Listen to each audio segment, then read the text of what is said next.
So how can you add more chords to your music you're either playing or making up, composing on your own, after learning about chord 1, 4 and 5? And if you haven't seen the video on 1, 4 and 5, the link is below. Those are our primary chords, the chords we use day in, day out. Now today we're going to add an extra couple of chords on, chord 2 and chord 6, using a little piece of film music that you might recognise. I think it was at number 1 for quite a while. Anyway, and the reason we use extra chords is the same as an artist wouldn't always paint in blue, yellow or red. They would add a few secondary colours as well, probably. So you've got the choice, you can use them or you can't, and I'll play the both and you can decide which one you prefer. So I've done a little chart for today. We're using our 3 primary chords, chord 1, 4 and 5 in the key of C. So C is chord 1, F is chord 4 and G is chord 5. So practice those 3 chords. And then we're also going to add 2 extra chords to give us a little bit more variation really.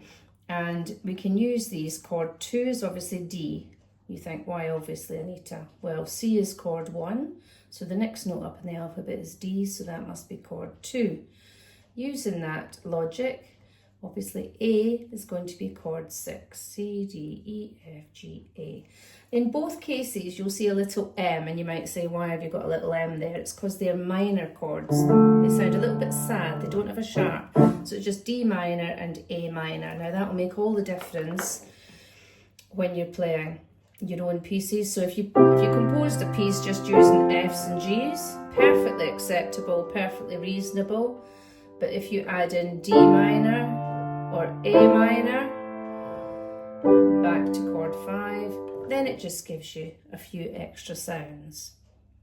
Okay, you with me so far? Now this will be on our resources page. Now I'm going to play the film music using these chords. So you'll probably recognise it if I press play. 3, 4, C.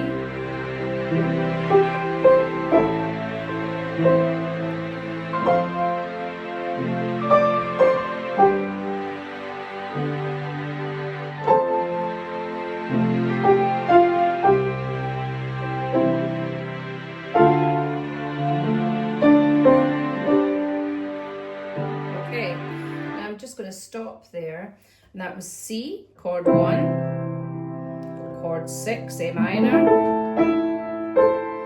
chord 4, one of our primary triads, and chord 5. Back to chord 4, back to chord 1.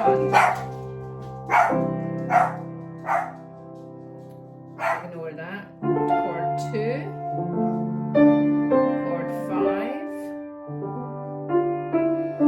So you probably noticed we had chord 1, 4 and 5, but we also had chord 2 and 6. Now if I played it without chord 2 and 6, this is what it would sound like. So I would have to stay on C, chord 1, then I would go to chord 4 as usual, and chord 5, chord 4, chord 1, but instead of going to chord 2, I would probably have to go to chord 4 because it's an F, and chord 5. So I'm just using 1, 4 and 5. Now that is one possibility. It sounds a little bit like a hymn, but if you put it onto chord 6, listen to how it changes. It just gives you that extra little bit of colour. And down to chord 4 and chord 5. Chord 4, chord 1. Now, instead of going just to F, bog standard chord 4, we're going to play chord 2. Again, just a nice little bit of extra colour. Okay, are we ready? So you can join in now with the chords. C, A minor, F,